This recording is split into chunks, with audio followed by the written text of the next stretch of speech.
मैं पहुंच चुकी हूं अम्बेडकर इंटरनेशनल सेंटर में, जहां पर तीसरा सम्मेलन हो रहा है पंचगव्य से लेकर पंच परिवर्तन तक। तो यहां पर अभी बहुत सारे स्टॉल्स लगाए गए हैं जिसमें काऊ से बने हुए प्रोडक्ट्स के बारे में प्रदर्शनी की जा रही है। तो अभी हम स्टॉल्स पर जाएंगे और वहाँ पर देखेंगे कि कौन कौन से प्रोडक्ट्स काऊ के बनाए जाते हैं और उनके स्टॉल्स के ऑनर से बात करने की कोशिश करेंगे।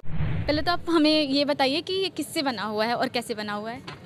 ये देसी गाय के गोबर से बना हुआ है और हम लोग अलग अलग प्रकार के बनाते हैं। और जैसे अभी दिवाली आने वाली है तो होम डेकोर की चीज़ें अभी हम लोग बना रहे हैं, जैसे घड़ी है, बंधनवार है, जैसे आप देख रहे कलश है, और तमाम प्रकार के जैसे आप देख रहे हैं यहाँ पे झूरा भी है, मंदिर भी है, लैंप वगैरह भी हैं और शिव जी हैं। ये सारे डेकोर वाली चीज़ें दिवाली लोग जैसा रक्षाबंधन है तो रक्षाबंधन वगैरह बनाते और भी डिजाइनिंग वगैरह बनाते हैं। आपके इन सामान को अगर एक आम जनता खरीदना चाहे तो कहाँ पे मिलेगा? हमारा मतलब ऐसा ऑर्डर कर सकते हैं, लेकिन बल्क में लेने के लिए कम से कम 20 पीस लेना कंपलसरी है, तो कांटेक्ट नंबर से कर सकते हैं। और इसको बनाने में आपको यूजुअली कितना टाइम लगता है? हम लोग एक नहीं बनाते, बहुत सारे बनाते। जैसा अभी हम लोगों ने 100 बनाए, 100 बनाने के लिए 2 दिन में कंप्लीट कर दिए। 2 दिन में कंप्लीट? हाँ। तो अगर इसका प्राइस मैं पूछूं तो कितना पड़ेगा? इसका साइज के ऊपर और डिज़ाइन के ऊपर रेट रहता। जैसे कि हमारा मिनिमम 50 रुपये से स्टार्टिंग होती, 3000 तक रेट होती। तो अभी जो जैसे ये देख रहे हैं, हाँ, जैसे इसका प्राइस कितना? 1.25 फीट है तो कम से कम 400 से लेके 600 तक में जाएगा ये। ठीक है, सस्ती चीज़ें बताइए और क्या है ये वाले? अच्छा, है 300 रुपये। ठीक है, ठीक है, धन्यवाद आपको। मैं अभी मौजूद हूँ डॉक्टर नरेश शर्मा जी, जो फाउंडर प्रेसिडेंट है कामधेनु ट्रस्ट के, और उनसे हम बात करेंगे काऊ बेस्ड इकोनॉमी के बारे में। तो सर, मेरा पहला क्वेश्चन आपसे ये है कि बहुत सारे जानवर हैं पर हम गाय को ही माँ क्यों कहते हैं? देखिए, आपने ये बहुत अच्छी बात कही कि भारतीय शास्त्र में कहा गया कि गावो विश्वस्य मातृ है, ये गाय विश्व की माँ है। तो हर बंदा सोचता होगा कि ये ऐसी क्यों माँ है, क्योंकि पृथ्वी पर ये एकमात्र प्राणी है जिसके 5 पदार्थ मानव के काम में आते हैं। दूध, दही, घी, गोबर और गौमूत्र। ये दूध, दही, घी तो बाकी प्राणियों को भी आते हैं, लेकिन गोबर और गौमूत्र सिर्फ गाय के काम आते हैं। पृथ्वी पर यह सिद्ध किया गया बड़े बड़े वैज्ञानिकों ने कि गौमूत्र पृथ्वी का सबसे बड़ा स्वास्थ्य टॉनिक है, हेल्थ टॉनिक है।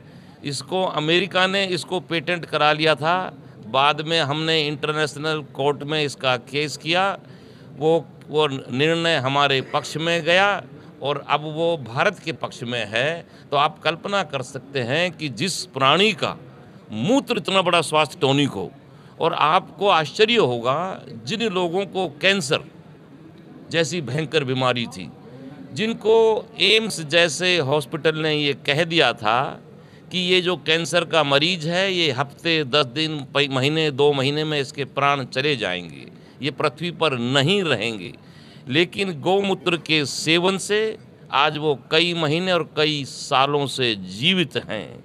ये कोई साधारण बात नहीं है।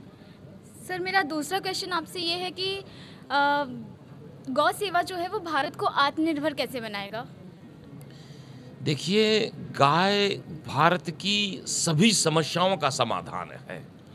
अभी हम पेट्रोल और डीजल विदेश में से मंगाते हैं, हमारा हजारों लाखों करोड़ डॉलर विदेश जाते हैं। अगर हम जो बैल है उस बैल को ही हम ऊर्जा के रूप में प्रयोग करें, अगर किसान बैल से खेती करे तो जो हम ट्रैक्टर चलाते हैं उस ट्रैक्टर से हमारा पर्यावरण खराब होता है और एक हमारा पैसा विदेश में जाता है। तो अगर हम बैल का प्रयोग करेंगे कि एक बैल की जो जोड़ी है, 2 बैल जिससे हम हल चलाते हैं, तो वो 5 हॉर्स पावर की मोटर के बराबर है। जहां मोटर, बिजली की मोटर या उसका जो इंजन है वो पर्यावरण को खराब करता है, वो जहर है। और गाय और जो नंदी है, जो बैल है, वो आपका काम भी करेगा। वो कुएं से जो पानी निकालते हैं हम बजाय मोटर के वो बैलों से निकालें। हम जो आटा बनाते हैं, यानी जो भाई चक्की चलाते हैं, वो गाय के बैलों से चलाएं, हम तेल गाय के बैल से निकालें। और अब तो वैज्ञानिकों ने ये रिसर्च कर दी कि हम बैलों से बिजली भी बना सकते हैं। हम उसको बिजली को स्टोर कर सकते हैं और उससे पूरे परिवार की जो बिजली के पंखे, बल्ब, ट्यूबलाइट जो भी चाहिए वो सब उससे चल सकते हैं।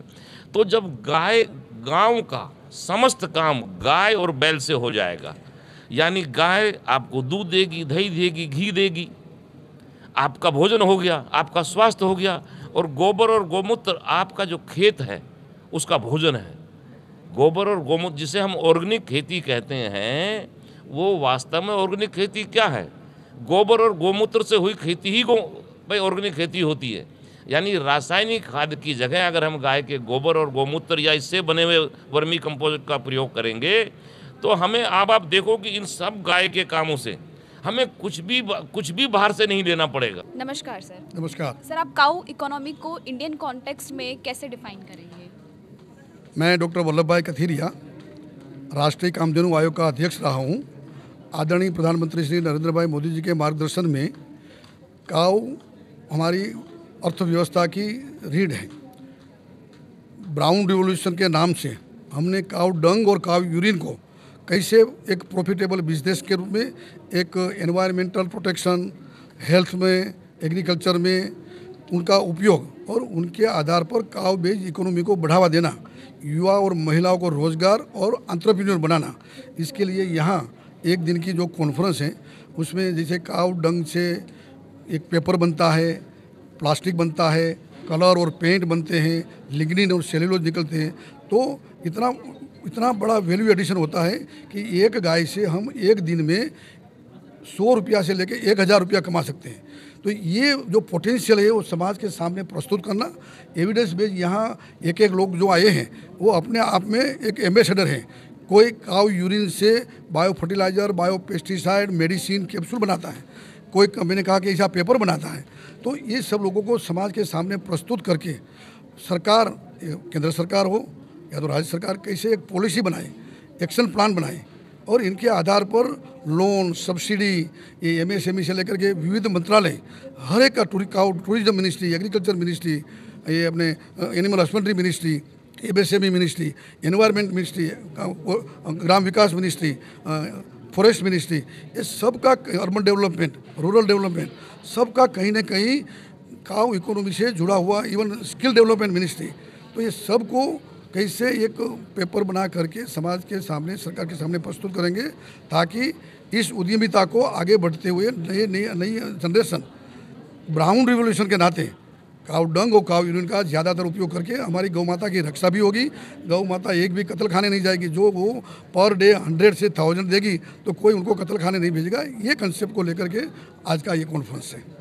नमस्कार दोस्तों, मैं हूं अजय यादव और आप देख रहे हैं 90 सेकंड हेडलाइंस। आज मैं मौजूद हूं उत्तराखंड गौ आयोग के अध्यक्ष डॉक्टर राजेंद्र अंतरवाल जी के साथ।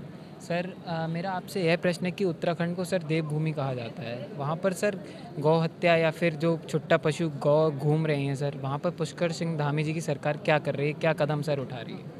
देखिए, हमारे यहाँ एक तो पूर्ण प्रतिबंध है गौ हत्या पर, पूर्ण प्रतिबंध है परिवहन पे भी, और हम गौशालाओं का निर्माण किए हैं जिनमें हम देश में सबसे ज़्यादा अनुदान 80 रुपये प्रति गौ वंश प्रतिदिन देते हैं। साथ ही हमने जो गैर सरकारी गौशालाओं को भी अनुदान देते हैं, सरकारी गौशालाओं को भी अनुदान देते हैं। साथ ही जो गौशालाएँ पूर्ण हो चुकी उनमें विस्तार की आवश्यकता है, उसमें भी 40% वो लगाए, 60% हम लगाए। साथ ही 5 नंदी जो रखेगा ब्लॉक में या नगर, उसमें रजिस्ट्रेशन कराएगा, उसको भी 12,000 रुपये पर मंथ देंगे। 5 नंदी 6 महीने से ऊपर के। तो कई योजनाएं हैं और जिससे कि कोशिश है कि वो गौवंश को तकलीफ ना हो, लेकिन एक जागरूकता की आवश्यकता है, जन जागरण की। जब तक जो आज ये कार्यक्रम है कि गोबर पंचगव्य से पंच परिवर्तन, जो ये कार्यक्रम है, ये गौ बेस्ड इकोनॉमी जो पहले भी थी जो गाँव में गाय के माध्यम से ही हमारा रोज़गार था, हमारा वो सारी व्यवस्थाएं होती थी, वो ख़त्म होने से उससे बीमारियां बढ़ गई, ज़मीन की क्वालिटी ख़त्म हो गई, ऊसर हो गई, कैंसर हो रहे हैं। तो उसका गोमूत्र गोबर अमृत का काम करता है ज़मीन के लिए, तो उसको फिर से प्रतिष्ठापित करने की आवश्यकता है। और लोगों को जो निष्पोज्य हो गए हैं वो उसका गोबर और गौमूत्र की जब तक हम उसको इकोनॉमी का रूप में नहीं लाएंगे तब तक ये व्यवस्था चलेगी नहीं। इसलिए प्रयास है कि गौवंश से इकोनॉमी साइंटिफिक रूप से कैसे आगे बढ़ें, इसलिए ये कार्यक्रम भी है आज, इसमें मैं भी आया हूँ, मुझे निमंत्रित किया इन्होंने विशिष्ट। सर मेरा आपसे प्रश्न है, माफ़ करिएगा रोक रहा हूँ सर, ग्रामीण परिवेश में सर लोग आजकल जो छुट्टा पशुओं को दूध जब तक लेते हैं तब तक उनको रखते हैं, उसके बाद सर उनको छोड़ देते हैं, ये बहुत ही गलत है सर, इस बारे में आपका क्या कहना है? यही है कि जागरूकता की ज़रूरत है। लोग बाग पुण्य और पाप का जो वो ख़त्म हो गया है और लोग केवल ये अर्थ से ही देख रहे हैं, लेकिन इसमें भी बहुत बड़ा अर्थ है। लेकिन क्योंकि ये जो आधुनिकता की चमक और जो पाश्चात्य संस्कृति का जो सिस्टम है उससे हमारे इसको नुकसान उसको नुकसान हुआ है, भारतीय नस्ल को नुकसान हुआ है। सर मेरा आपसे आखिरी प्रश्न है कि सर जो देश में गौ हत्याएँ हो रही हैं, खासकर कि उत्तर प्रदेश में या फिर आसपास के राज्यों में, उनके लेकर कोई सख्त कानून बनाना चाहिए, इसके ऊपर आप क्या कहते हैं? उत्तर प्रदेश में भी सख्त कानून है और अभी काफ़ी हद तक कंट्रोल में है।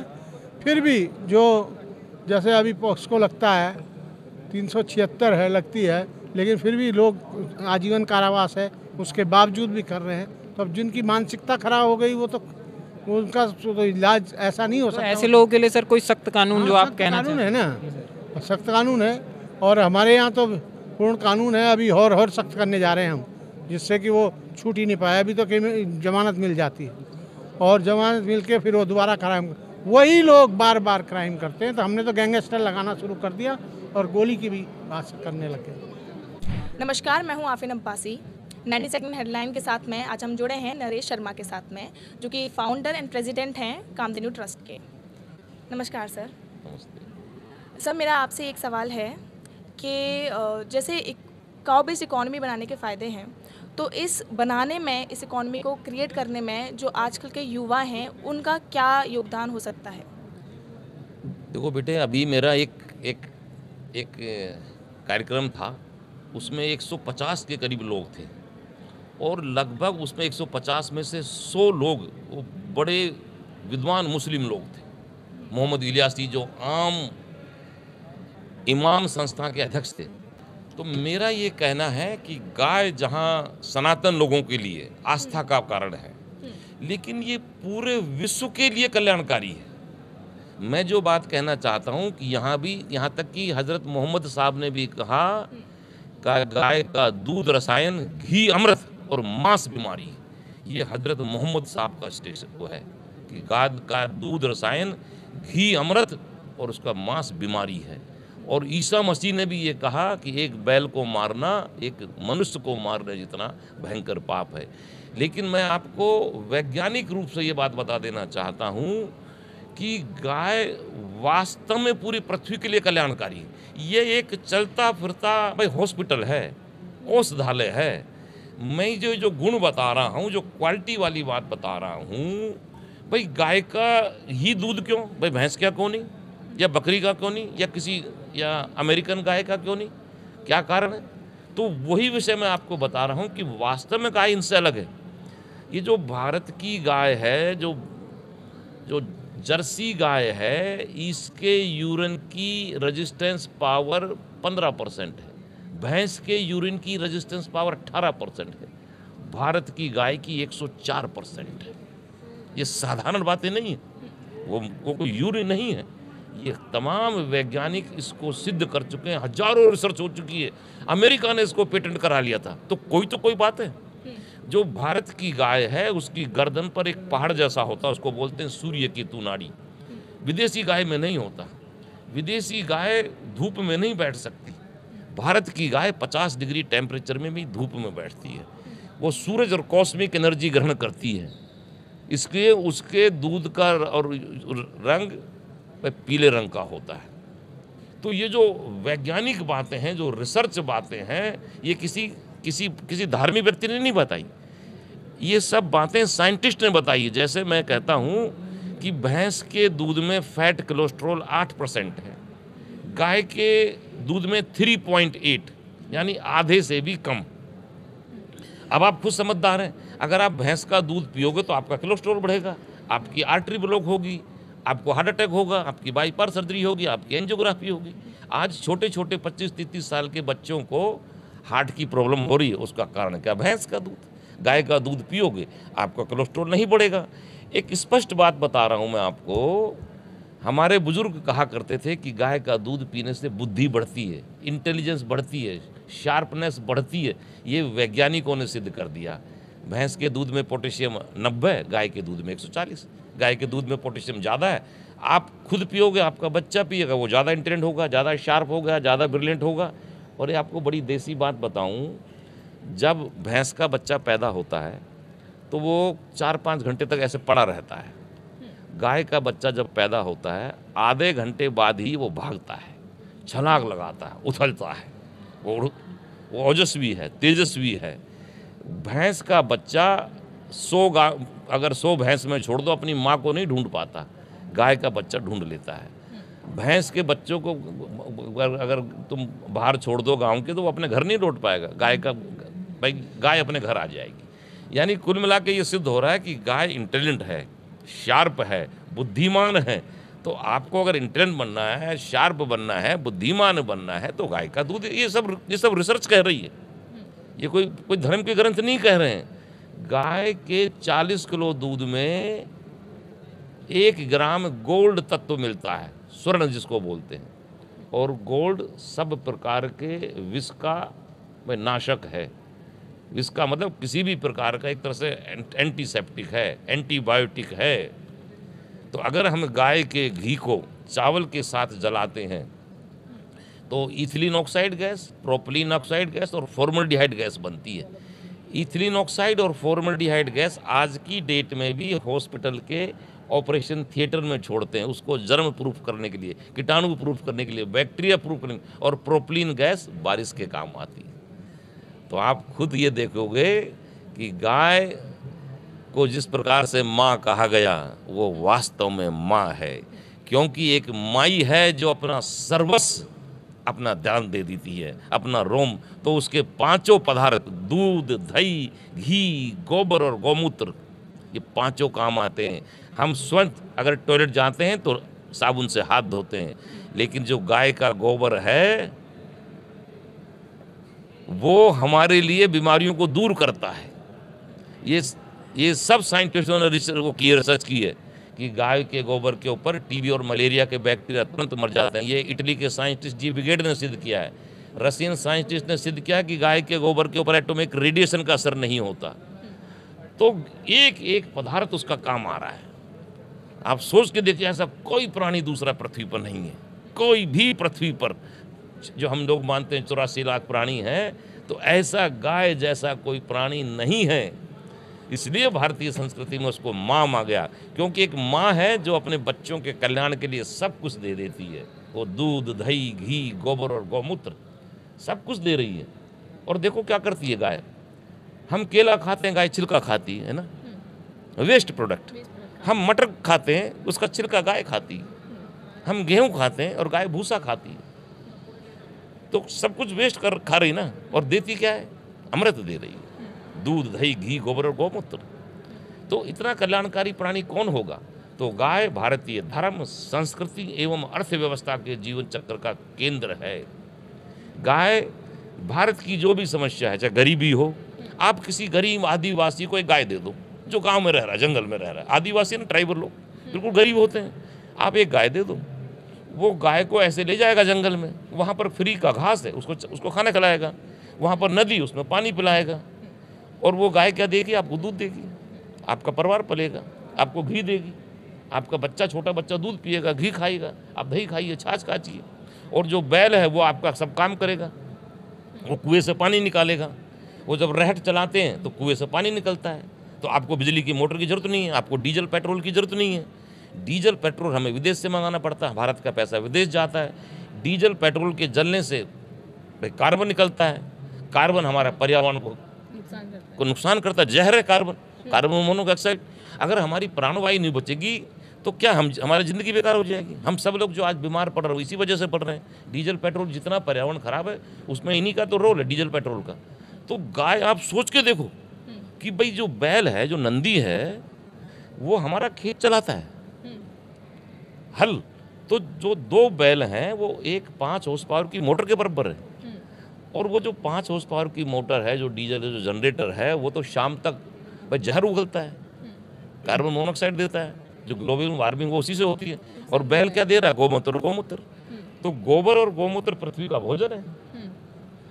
अगर हम पृथ्वी को गोबर और गोमूत्र नहीं मिलेगा तो भूमि बंजर हो जाएगी, तो हमें खाना नहीं मिलेगा। तो कितना काम का है, इस गहराई में आप जाइए, इस गहराई में आप जाइए कि यार ये हमें दिखने में ऐसे दिख रहा है पशु, कोई पशु नहीं है, वो परम प्राणी है, इसलिए हमारे लिए सम्मान का सूचक है। आप सोच के देखिए उसके यार हमें वो पाल रही है, हम गाय को नहीं पाल रहे हैं। ये कंसेप्ट समझ के जाइए। हम उस पर कृपा मदद कर रही है, हम नहीं कर रहे। हाँ, हम उसको खाना नहीं खिला रहे हैं, वो 25 का खाती है तो 50 का देती है। आप इस कंसेप्ट को, इस नैरेटिव को समझिए। तो ठीक है, आप सब लोग आज से ये प्रण लें कि गाय की खूब सेवा करेंगे, क्योंकि उसकी सेवा में ही हमारा भला है। हमारी जितनी भी समस्या है, हमें जितने भी रोग हैं, वो सब दूर हो जाएंगे। गाय एक चलता फिरता औषधालय है।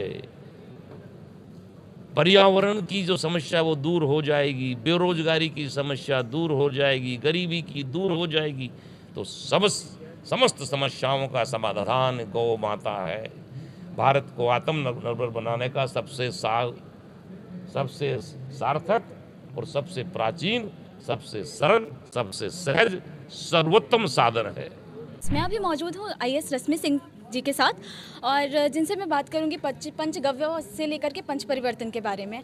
मैम, मेरा आपसे क्वेश्चन ये है कि महिलाएं इस पुरुष प्रधान समाज में जो काऊ से निर्मित प्रोडक्ट्स हैं उनसे अगर अपना कुछ स्टार्टअप करती हैं या फिर उनकी स्वनिर्मित वस्तुएं होती हैं, इसके माध्यम से वो अपने आप को कैसे इस्टेब्लिश कर सकती हैं मेन मार्केट में, उसके लिए वो क्या स्टेप ले सकती हैं?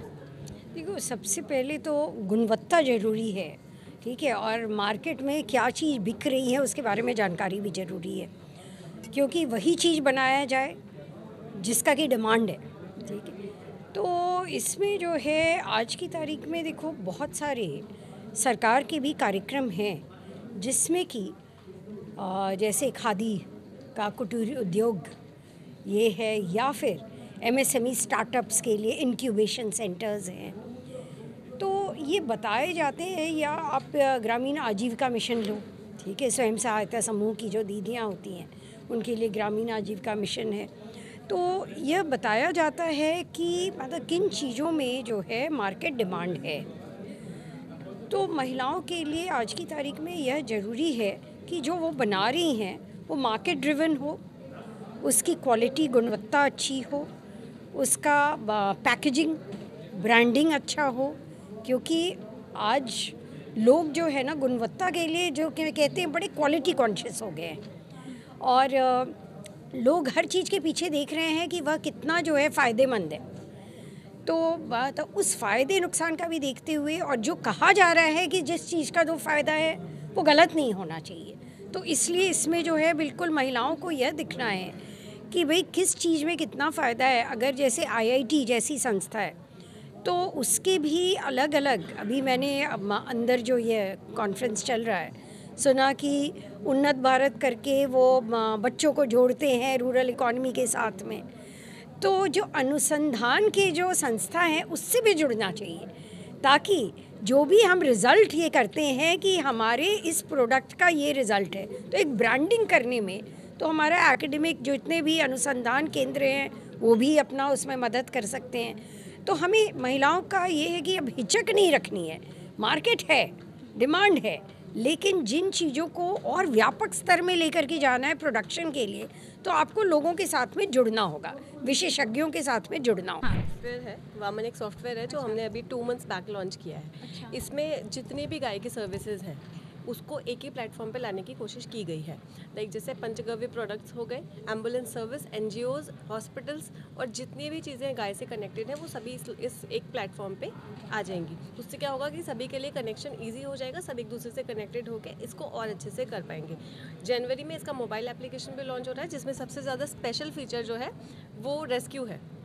Like you are travelling somewhere, अगर आप जा रहे हैं और आपको कोई भी इंजर्ड एनिमल दिखता है तो you just click the picture of the animal and you can upload on Vaman application. अगर वो एप्लीकेशन पे आता है तो जितने भी एम्बुलेंसेज या NGOs हमारे साथ कनेक्टेड हैं तो कोई ना कोई वहाँ पे जाके उस एनिमल को पिक कर लेगा।